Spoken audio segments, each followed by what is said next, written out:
오늘 본문 말씀은 데살로니가전서 4장 1절부터 8절까지입니다. 데살로니가전서 4장 1절부터 8절까지 말씀 살펴보도록 하겠습니다. 다 찾으셨으면 같이 읽겠습니다. 시작. 그러므로 또한 형제들아, 우리가 주 예수님을 힘입어 너희에게 간청하고 권면하노니, 너희가 마땅히 어떻게 거리며 하나님을 기쁘게 할 수 있는지 우리에게서 받았은즉 그대로 더욱더 넘치게 하라. 우리가 주 예수님을 힘입어 너희에게 무슨 명령들을 주었는지 너희가 아느니라. 하나님의 뜻은 이것이니 곧 너희가 거룩히 구별되는 것이라. 너희는 음행을 삼가고 너희 각 사람이 거룩히 구별함과 존귀함으로 자기 그릇을 소유할 줄 알되, 하나님을 알지 못하는 이방인들과 같이 욕정의 욕망으로 하지 말고, 아무도 어떤 일에서도 도를 넘어 자기 성대를 속여 빼앗지 말라. 우리가 또한 너희에게 미리 경고하고 증언한 것 같이 주께서는 그런 모든 사람들에게 복수하는 분이시니라. 하나님께서는 우리를 부정함에 이르도록 부르지 아니하시고 거룩함에 이르도록 부르셨나니, 그러므로 멸시하는 자는 사람을 멸시하지 아니하고 우리에게 또한 자신의 거룩한 영을 주신 하나님을 멸시하느니라. 아멘. 하나님의 뜻은 거룩함입니다. 그런 주제로 오늘 한번 말씀을 살펴보려고 합니다. 요새 세상이 막 시끄럽죠? 문화계에서, 또 영화계에서, 또 정계에서 차기 대권주자 최우선순위라는 분도 이렇게 미투 운동에 이렇게 자신의 어떠함이 드러나서 어려움을 겪는 모습을 우리가 보고 있고, 또 영화배우이자 교수였던 분은 자신의 어떠함이 드러나는 것 때문에 결국 목숨을 끊는 일까지 벌어졌습니다. 우리가 이제 그런 일들을 대하면 저 사람이 어떻게 그럴 수가 있어? 이렇게 우리가 반응하기 쉽습니다. 그죠? 그런데 그럴 수 있다가 성경이 인간을 진찰하시는 진단서입니다. 우리가 에베소 2장 1절로 3절에 인간의 자화상, 구원받기 전에 인간의 자화상을 우리가 보았습니다. 육신의 정욕을 따라 행하고 공중 권세 잡은 자의 지배를 받으며 사는 사람은 그럴 수 있어요. 드러나지 않았을 뿐이지 동서고금을 막론하고 그런 일들은 비일비재했다는 것이죠. 우리가 구약성경을 읽어봐도 하나님 마음에 합한 하나님의 칭찬을 받는 다윗도 전쟁해야 할 때에, 왕들이 전쟁해야 할 때에 전쟁터에 나가지 아니하고 왕궁의 지붕을 거닐다가 목욕하는 밧세바를 보고 음행하고 그 음행을 숨기기 위해서 끝내 살인까지, 아주 잔인한 살인까지 저지르는 모습을 보았습니다. 저는 가끔 이런 생각을 해요. 다윗이 오늘날 살았으면 어떻게 됐을까? 탄핵 당했겠지, 그죠? 광화문 내거리에서 다윗은 물러가라고 아마 이렇게 했을 거예요, 그죠?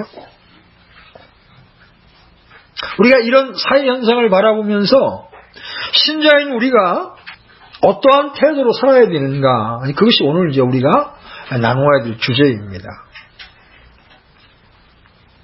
여러분, 지금 우리가 읽은 말씀 가운데 3절을 보시면 하나님의 뜻은 이것이니 곧 너희가 거룩히 구별되는 것이니라, 이런 말씀이 나오죠?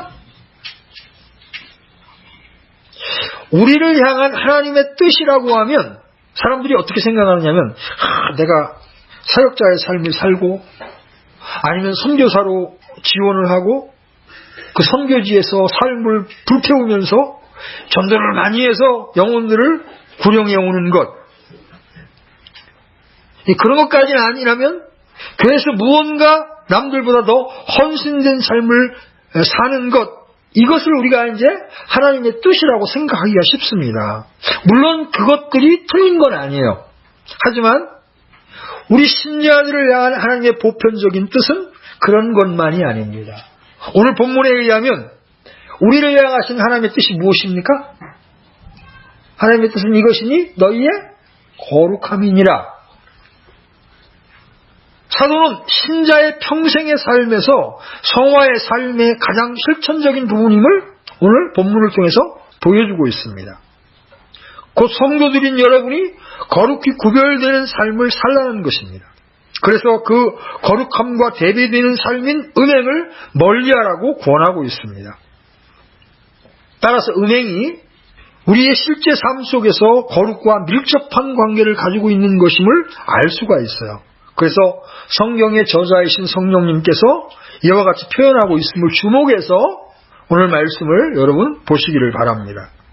바울 당시 이방 세계, 곧 이 그리스 사회의 사람들은 성적으로나 도덕적으로 매우 방종한 삶을 살았습니다. 따라서 당시 그리스 사람들은 성적 쾌락을 위해서 정부, 즉 내연남이나 내연녀를 두는 것이 보통이었습니다. 동성애는 물론이고 장녀들과 성적 관계를 갖는 것은 아주 자연스러운 일이었습니다. 한마디로 당시 사람들에게는 성적 순결을 지켜야 한다는 것이 지극히 낯선 개념이었다는 것이죠. 그런데 이러한 사회의 풍조가 이방 땅에 세워진 교회 안에 스며들어온 겁니다. 그래서 그리스도인들 가운데에서도 성적으로 문란한 생활을 하는 등 구습을 버리지 못하고 계속하여 방종한 삶을 사는 사람들이 많았습니다. 특히 고린도 교회에는 그 현상이 뚜렷하게 나타났죠. 그러나 그 정도가 덜할 뿐 데살로니가 교회라고 해서 예외는 아니었습니다. 그래서 바울은 본문 말씀에서 먼저 하나님을 기쁘시게 하는 삶을 살라고 촉구한 다음에 그 실천 방안으로 맨 먼저 음행을 버리고 성적으로 거룩한 삶을 살라고 권면하고 있다는 점을 주목해서 보아야 합니다. 그러면 지금부터 본문 말씀이 오늘 우리에게 어떤 영적 교훈을 주고 있는지 살펴봅시다. 특히 거룩함이라는 주제라는 측면에서 세부적으로 우리에게 어떻게 적용해 보아야 하는지를 살펴보겠습니다. 여러분 먼저 1절 2절 보십시오. 1절 2절 제가 읽겠습니다. 그러므로 또한 형제들아 우리가 주 예수님을 힘입어 마땅히 간청하고 권면하노니 너희가 마땅히 어떻게 걸으며 하나님을 기쁘게 할 수 있는지 우리에게서 받은 즉 그대로 더욱더 넘치게 하라. 우리가 주 예수님을 힘입어 너희에게 무슨 명령들을 주었는지 너희가 아느니라. 여러분 이 말씀이 얼핏 보면 거룩이라고 하는 것과 관계가 없는 말씀처럼 보일 수 있어요. 그렇죠? 그렇지만 여러분이 3절을 보시면 for라는 접속사로 시작되는 걸 알 수 있습니다. 그래서 1절, 2절도 이어지는 말씀과 구별된 말씀이 아니라는 것을 알 수 있습니다. 그래서 우리는 첫 번째 무엇을 발견할 수 있습니까? 성도에게 있어 거룩한 삶은 마땅히 걸어야 할 길이며 하나님을 기쁘시게 하는 삶이라는 것입니다. 우리는 구원받은 성도로서 마땅히 어떤 삶을 살아야 할지 알아야 합니다. 어떻게 할 때 하나님을 기쁘시게 하는지를 알아야 합니다. 내주하시는 거룩한 영을 모시고 살아가는 그리스도인인 여러분이 교회로 모이면서 술집을 들락거리고 장려촌을 기웃거리고 마약에 찌든다면 음담 패설을 즐기고 음란 매체에 이끌려 다닌다면 그것은 그리스도인의 정상적인 삶이라고 여겨질 수가 없는 것입니다. 과거 제가 직장에 다닐 때 사장이 주관하는 회식에 참가했는데 폭탄주를 만들어 주길래 사장이 저는 예수님을 믿는 신자로서 술을 전혀 입어야 되지 않습니다. 이렇게 말했더니 그 사장님이 저한테 뭐라고 얘기하냐면 내가 아는 장모도 술 잘 먹던데? 불신자들에게 이런 인식을 준 것은 바로 우리의 책임입니다. 그렇죠? 이제 본론으로 들어가서 1절에서 바울은 데살로니가 성도들을 향하여 권면하기를 너희가 마땅히 어떻게 걸으며 하나님을 기쁘게 할 수 있는지 너희에게서 받은 즉 그대로 더욱 넘치게 하라, 이렇게 말합니다. 한마디로 오늘 본문 말씀의 주제와 연관 지어서 문맥상에서 본다면 본절의 의미는 이렇게 이해될 수 있습니다. 성도에게 있어 음행을 삼가고 거룩한 삶이 요구되어지는데, 거룩히 구별된 삶은 성도가 마땅히 걸어야 하는 길이고, 이것이 곧 하나님을 기쁘시게 하는 삶이라는 것입니다. 여러분, 이 말씀에 대해서 모두 아멘으로 동의할 수 있으십니까? 그렇다면 마땅히 거룩한 삶을 살기를 바라고, 그 거룩한 삶을 통해서 하나님을 기쁘시게 하는 그런 자들이 되기를 바랍니다. 자, 그러면 성도는 왜 이런 거룩한 삶을 사는 것이 요구되는 것입니까? 그것은 우리를 부르신 분께서 부정함에 이르도록 부른 것이 아니라 거룩함에 이르도록 우리를 부르셨기 때문에 그렇습니다. 여러분 7절 보십시오. 7절 같이 읽습니다. 시작. 하나님께서는 우리를 부정함에 이르도록 부르지 아니하시고 거룩함에 이르도록 부르셨나니. 하나님이 우리를 구원하신 것은 우리를 부르신 겁니다. 그렇죠? 그런데 어디에 이르도록 부르셨습니까? 거룩함에 이르도록 부르셨습니다. 여러분, 단순히 지옥을 피하게 하려고 부르셨다고 생각해서는 안 됩니다. 지옥을 피하는 것은 결과일 뿐입니다. 이 땅에 살면서 실제의 거룩함에 이르도록 우리를 부르셨다는 겁니다. 그렇다면 그러한 성화, 거룩한 삶을 살도록 부름을 받았고, 그러한 삶이 우리에게 요구되는데 왜 우리는 그것이 잘 안 되고 무엇을 경계해야 되는지, 우리 이어지는 말씀을 통해서 한번 자세히 살펴보도록 하십시다. 3절에서 6절 한번 읽어봅니다. 3절에서 6절 같이 읽겠습니다. 시작.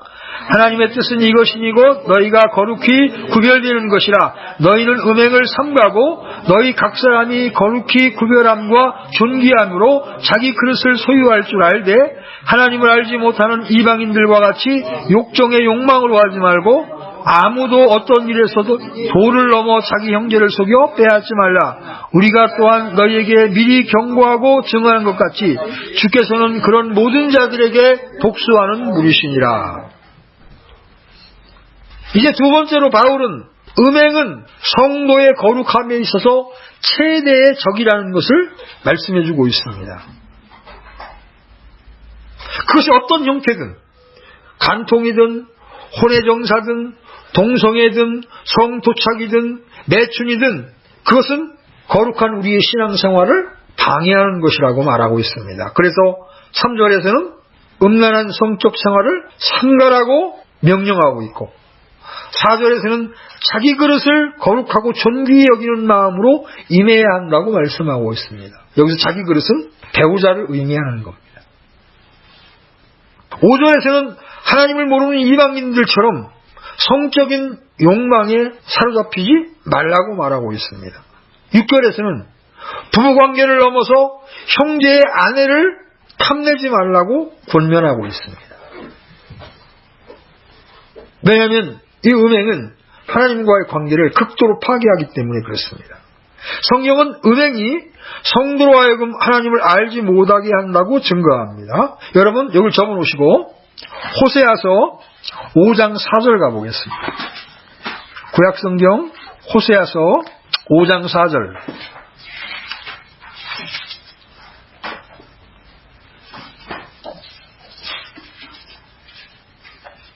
찾으셨으면 같이 읽겠습니다. 시작. 그들이 자기들의 하나님께로 돌아서려고 자기들의 행위들을 바로 세우려 하지 아니하리니 이는 행음의 영이 그들의 한가운데 있어 그들이 주를 알지 못하였기 때문이니라. 행음의 영이 그들 가운데 있게 되면 그들이 주를 알지 못하기 때문이라고 말씀합니다.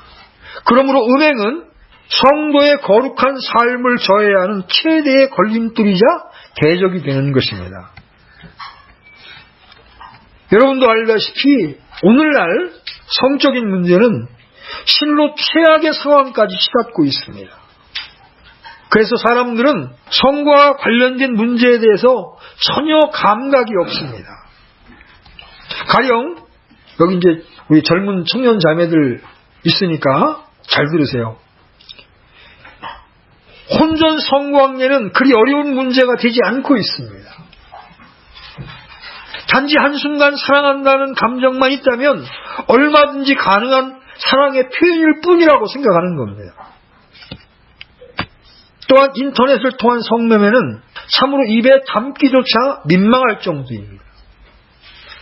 채팅을 통해서 초등학생을 상대로 성매매가 이루어지는가 하면 엄연히 가정을 둔 부녀자들이 불륜 행각을 서슴없이 저지르고 있습니다. 더구나 이러한 도덕적 성불감증을 조장하는 드라마와 영화가 앞다투어 쏟아져 나오고 있습니다. 그래서 세상 사람들은 물론 신자들조차도 무감각하게 만들고 있습니다. 그렇다면 이러한 시대를 살아가는 오늘날 성도들은 어떻게 해야 합니까? 인터넷에서 성매매가 가속화되고 있다고 해서 우리가 인터넷의 확산을 막을 수가 있습니까? 아니면 젊은이들 사이에 성 문제가 심각해진다고 해서 젊은 남녀 사이를 완전히 격리시켜버릴 수 있습니까? 남녀 7세 부동석 이래가지고 아예 만나지도 못하게 할 수 있습니까? 불가능합니다. 그럴 수 없는 겁니다. 오늘날 성도들 역시 세상 사람들과 동일하게 문란한 성 문제에 대해서 안전하지를 못합니다. 오히려 그러한 문제들에 대해 혼란스러워하면서 성적인 유혹에 대해 괴로워하고 있는 실정이에요. 그렇다면 어떻게 해야 할까요? 먼저 우리의 몸이 무엇을 위해 있는지를 분명히 해야 합니다. 여러분 고린도전서 6장 13절 한번 펴보십시오. 고린도전서 6장 13절.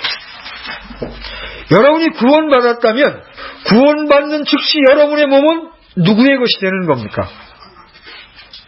자, 6장 13절 같이 읽겠습니다. 세 번째 줄부터입니다. 시작. 이제 몸은 음행을 위해 있지 아니하고 주를 위해 있으며 주께서는 몸을 위해 계시느니라. 우리의 육체는 그리스도의 소유이고 성령이 거하시는 전입니다. 그렇죠? 여러분 15절부터 20절까지 같이 읽습니다. 15절부터 20절까지 시작. 너희 몸이 그리스도의 지체인 줄 너희가 알지 못하느냐. 그런즉 내가 그리스도의 지체를 취하여 창녀의 지체로 만들겠느냐. 결코 그럴 수 없느니라. 도대체 무슨 말이냐. 창녀와 결합하는 자는 한 몸인 줄을 너희가 알지 못하느냐. 그분께서 이르시되 둘이 한 육체가 되리라 하시느니라. 그러나 주와 결합한 자는 한 영이니라. 음행을 피하라. 사람이 행하는 모든 죄는 몸 밖에 있거니와 음행하는 자는 자기 몸에 죄를 짓느니라. 도대체 무슨 말이냐? 너의 몸이 너희가 하나님께서 받은 바 너희 안에 계신 성령님의 전인 줄을 너희가 알지 못하느냐? 너희는 너희 자신의 것이 아니니 주께서 값을 치르고 너희를 사셨느니라. 그런즉 하나님의 것인 너희의 몸과 너희의 영으로 하나님께 영광을 돌리라. 아멘. 따라서 우리는 우리의 몸을 거룩하게 보존해야 하는 겁니다. 그러기 위해서 우리는 매 순간순간 유혹으로부터 벗어날 수 있도록 자신을 복종시켜야 합니다. 여러분, 주님께서 성경에서 죄의 심각성을 이렇게 말씀하셨죠. 네 한쪽 팔을 잘라버리거나 네 눈을 빼버리고 하나님의 왕국에 들어가는 것이 온몸이 지옥에 던져지는 것보다 더 낫다.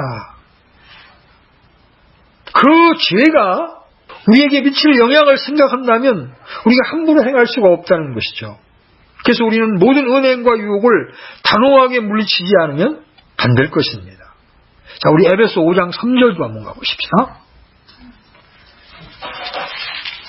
에베소 5장 3절 같이 읽습니다. 시작. 오직 음행과 모든 부정한 것과 혹은 탐욕은 너희 가운데서 한 번이라도 그 이름조차 부르지 말라. 그것이 성도에게 합당하니라. 히브리서 13장 4절에서 바울은 이렇게 말합니다. 결혼은 모든 것 가운데 존귀한 것이요 잠자리는 더럽히지 말아야 하거니와 음행을 일삼는 자들과 간음하는 자들은 하나님께서 심판하시리라. 베드로도 베드로전서 4장 2절로 3절에서 이렇게 말합니다. 그런즉 그는 육체 안에서 남은 때를 더 이상 사람들의 정욕에 따라 살지 아니하고 오직 하나님의 뜻에 따라 살아야 하리라. 우리가 색욕과 정욕과 과음과 환난과 연애와 가증한 우상 숭배 속에서 걸어 이방인들이 하고자 하는 말을 행한 것이 우리의 삶에 지나간 때로 족하도다. 족하다는 거예요. 과거로 족하다. 여기서 잠깐 성적 유혹에 승리한 요셉의 이야기를 살펴보고 넘어가십시다. 요셉은 형제들에게 팔려서 마침내 이집트로 내려와서 보디발의 집에 종이 되었습니다. 세월이 지나자 이 보디발의 아내가 계속해서 눈짓을 하는 겁니다. 아마 요셉이 잘생겼고 젊었기 때문에 그랬을 겁니다. 그런데 그때마다 요셉은 거절합니다. 어떻게 젊은 청년이 자기 집 주인 여자의 유혹을 뿌리칠 수가 있었겠습니까? 그것은 요셉 안에 하나님의 뜻을 분명하게 새기고 있었기 때문에 그렇습니다. 자, 우리를 향한 하나님의 뜻은 아까도 살펴봤지만 뭡니까? 3절에 의하면 하나님의 뜻은 이것이니 곧 너희가 거룩히 구별되는 것이라. 너희는 음행을 삼가라. 여러분 마음속에 이 말씀이 딱 새겨져 있으면 그런 유혹이 있을 때 거절할 수가 있는 겁니다. 나를 구원하신 하나님의 뜻은 나의 거룩함이다. 음행을 피하는 것이다. 이게 여러분 마음속에 정확히 새겨져 있으면 그런 유혹이 올 때 그 말씀으로 이겨낼 수가 있는 겁니다. 3절에서 바울은 하나님의 뜻은 이것이니 곧 너희가 거룩히 구별되는 것이라 이렇게 말했습니다. 다른 말로 하면 하나님의 뜻은 너희의 거룩함, 곧 성화다 이런 의미예요. 즉 성도의 삶의 최고 목표는 하나님의 뜻대로 살아가는 것인데 그 뜻이란 바로 우리 성도들이 거룩하여지는 것이라는 말입니다. 여기서 거룩히 구별된다는 말이 신학적으로 성화라는 말이에요. 즉 그리스도의 지체인 성도가 거룩하신 그리스도의 모습을 닮아가는 과정인 것입니다. 그리고 더 나아가 이 과정을 성도들이 아주 성실하게 통과해서 완성하는 것이 곧 성도들을 향한 하나님의 뜻이라는 말입니다. 그런데 하나님께서는 도대체 무슨 이유로 당신의 백성인 성도들이 거룩하여지기를 원하는 것일까요? 무엇 때문에 성도들로 하여금 성화의 과정을 피 거쳐 완전하게 되기를 원하시는 것일까요? 그것은 바로 하나님 당신 자신이 거룩한 분이기 때문에 그렇습니다. 거룩은 하나님의 성품을 나타내는 가장 대표적인 속성의 하나입니다. 여러분 레위기 19장 2절 한번 보십시오. 레위기 19장 2절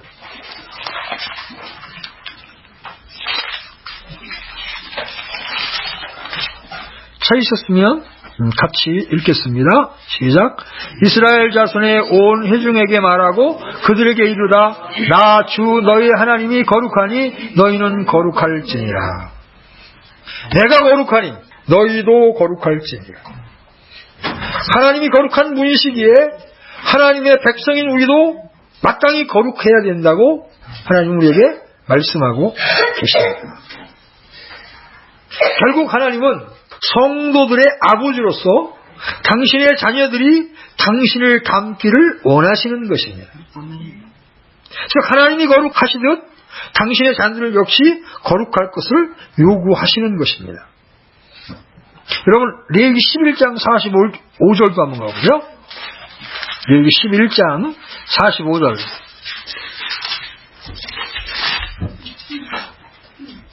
찾으셨으면 같이 읽습니다. 시작.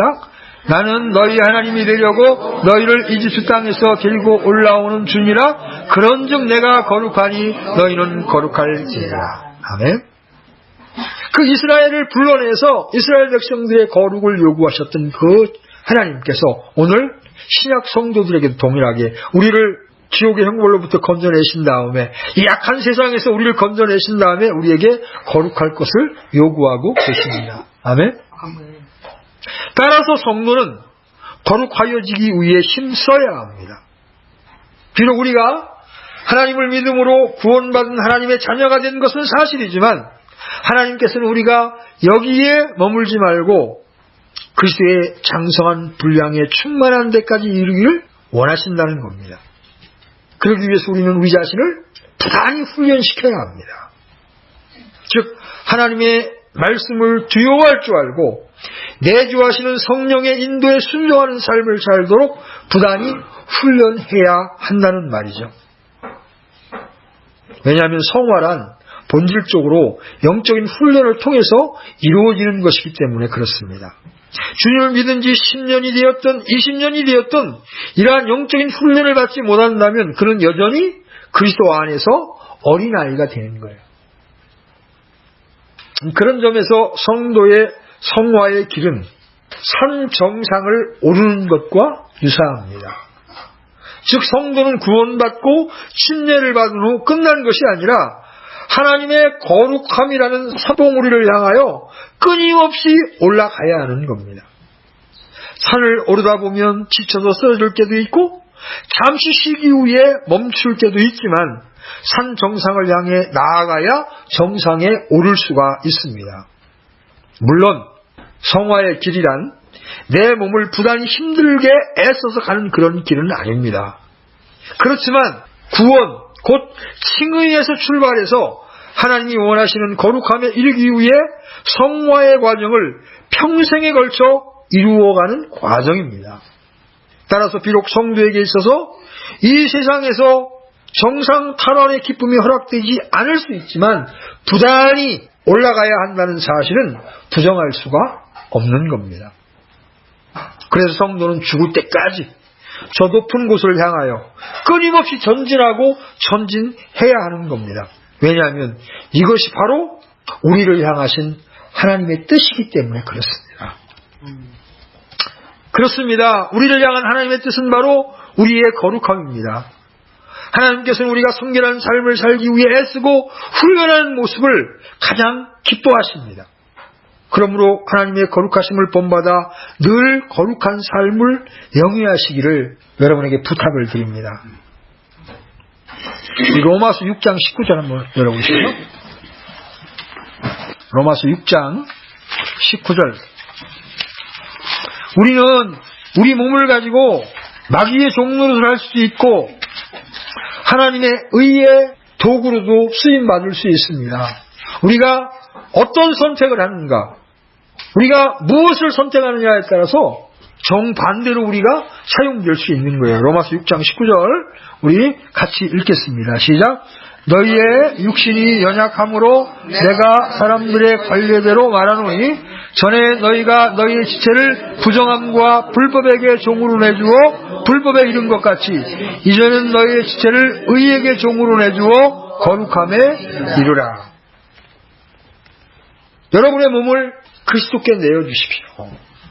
그러면 여러분은 의의 종이 되어서 거룩함에 이를 수가 있습니다. 반면에 여러분이 육신의 쾌락에 내어주거나 마귀에게 내어주면 여러분이 원든 원치 않든 음행의 길을 가는 것이고 행음의 길을 가는 것입니다. 우리 히브리서 12장 14절도 한번 읽어보십시오.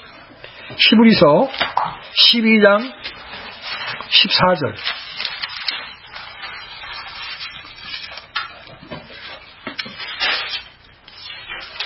자, 같이 읽겠습니다. 시작. 모든 사람과 더불어 화평과 거룩함을 따르라. 그것들이 없이는 아무도 주를 보지 못하리라. 그것들은 뭐예요? 화평함과 거룩함입니다. 우리 안에 화평이 없고 우리 안에 거룩함이 없으면 하나님과의 친밀한 교제가 불가능하다는 것입니다. 아멘? 아멘.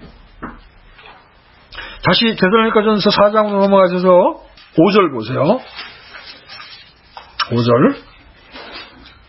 우리 신자가 해야 될 일은 뭐냐면 하나님을 모르는 이방인들과 같이 욕정의 욕망으로 하지 말라는 것입니다.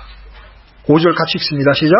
하나님을 알지 못하는 이방인들과 같이 욕정의 욕망으로 하지 말고 하나님의 뜻을 따라 거룩함에 이르려는 신앙인들은 결코 하나님을 알지 못하는 이방인들이 행하는 것처럼 성적인 욕정의 욕망에 사로잡히지 말라는 것입니다.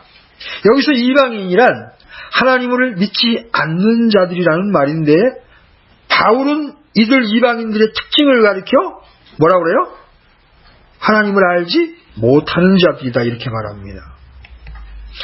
성경에서 사용된 대부분의 안다라는 말은 순전히 지적인 지식만을 의미하는 것이 아니라 경험적인 지식을 포함하고 있습니다.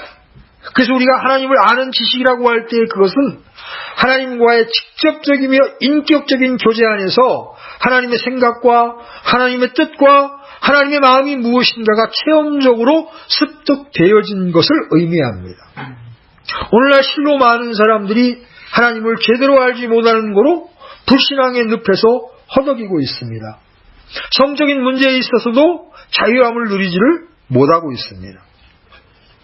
안타까운 사실은 하나님을 믿는다고 하는 우리 성도들 중에서도 이처럼 하나님을 아는 지식을 거부하는 사람들이 있다는 것입니다. 그들은 단지 교회 공동체의 일원이라는 사실만으로 혹은 교회에서 많은 일을 감당하고 있다는 사실만으로 자신들이 하나님을 아는 사람들이라고 자부합니다. 그러나 분명히 해두어야 할 것은 하나님과의 인격적인 교제 가운데 얻어지는 하나님을 아는 지식이 없이는 결코 하나님을 안다고 말할 수 없다는 것입니다. 여러분 하나님을 진짜로 알잖아요. 그 두려우신 하나님을 알게 되고 경험하게 되면요 거절할 힘이 생기는 거예요. 저도 구원받기 전에 직장에 다닐 때 노래방 가면 노래방 아줌마들하고 같이 손잡고 춤도 추고 그랬어요. 하나님을 알지 못하기 때문에 그것이 어떠한 죄인지를 알지 못하기 때문에 그러나 거룩하신 성령이 우리 안에 딱 들으시고 나면 뭔지 그게 찝찝해집니다. 이건 아니다 싶은 생각이 들어지는 겁니다. 하나님과의 인격적인 친밀함이 강해지면 강해질수록 죄와 음란과 관련된 것은 점점 두려워지는 겁니다. 왜냐하면 하나님의 임재를 놓치고 싶지 않기 때문에 그렇습니다. 그래서 여러분은 하나님을 아는 일에 최선을 다하시기 바랍니다. 주님과 인격적인 교제를 위해 좀 더 많이 힘쓰셔야 됩니다. 그건 말씀을 읽는 일과 기도로 하나님과 교제하는 일과 그분의 말씀에 순종하는 일 이에 다른 비결이 없습니다. 부지런히 여러분 말씀을 읽고 그 안에서 주님을 발견하셔야 합니다. 그분께 기도하면서 그분과 교제를 나누면서 그분이 어떤 분인가를 기도 가운데 여러분이 누리셔야 하고 또 그분의 말씀을 순종함으로 그 말씀이 참되라는 것을 여러분들이 체험해야 여러분은 하나님을 알게 되는 겁니다. 그냥 성경 공부 배운 지식으로는 죄를 이길 힘이 없습니다. 그분과의 연합 안으로 들어가십시오. 나는 포도나무요 너희는 가지니. 그래서 그분과 연합되어 있게 되면 그분의 거룩함이 나의 거룩함이 되는 것입니다. 그분의 마음이 나의 마음이 되어서 부정한 것들 이런 것들은 쳐다보기 싫어지는 겁니다. 그런 것들을 보았을 때 불편해지기 시작하는 겁니다. 왜냐하면 우리 안에 거룩하신 주님이 살고 계시기 때문에 그렇습니다. 그래서 이제 우리는 데살로니가서 4장 7절과 8절을 주목해야 합니다. 7절 8절 같이 읽습니다. 시작.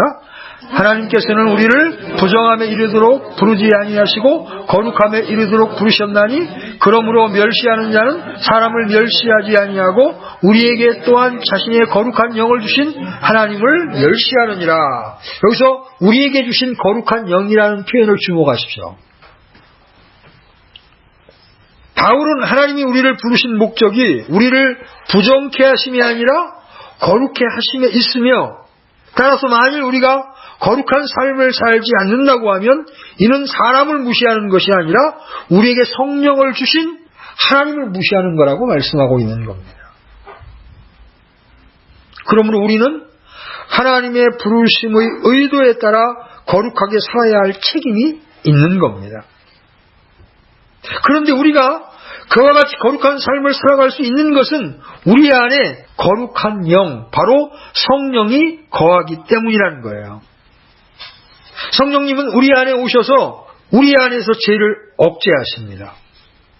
성령님은 날마다 우리의 생명에 새로운 능력을 공급하시면서 영원히 우리와 함께 계심으로 진리의 말씀으로 우리를 먹이시고 우리로 하여금 거룩한 삶을 살 수 있도록 하십니다. 그 성경에서 에베소서에서 바울은 우리에게 어떻게 권면합니까? 술 취하지 말고 성령의 충만함을 받아라. 그분의 영이 내 안에 충만히 거하시지 않으면, 그분의 영이 내 혼을 지배하지 아니하시면 하지 말아야지 하면서도 끌려가는 거예요. 왜냐하면 그 죄를 이길, 그 유혹을 이길 힘이 우리 안에 없기 때문에 그렇습니다. 그래서 우리는 말씀의 충만을 소유해야 하고 성령의 충만을 받아야 하는 겁니다. 마르틴 루터는 이런 말을 했어요. 성령이 없이는 우리의 마음이 죄 가운데 굳어지거나 절망하고 말 것이다. 죄를 늘 품고 있는 자는 자신 안에서 성령을 쫓아버린다. 성령님은 죄와 함께 할 수 없기 때문이다. 여러분이 음행을 하고 그 다음에 즉시 돌이켜 하나님께 사유의 은총을 구하지 않게 되면 그때부터 하나님과 여러분 사이는 깊은 흑암이 중간에 매어져서 말씀을 읽어도 감격이 없고 찬송을 불러도 기쁨이 없고 영적으로 무기력한 상태에 빠지게 되는 겁니다. 여러분, 이스라엘이 우상을 숭배하거나 하나님이 아닌 다른 민족을 의지했을 때마다 하나님의 임재가 이스라엘에서 거친 것을 봅니다. 그렇죠? 그래서 이방 민족한테 형편없이 얻어갔습니다. 하나님의 임재가 우리로부터 거치게 되면 우리는 마귀로부터 형편없이 두들겨갔습니다.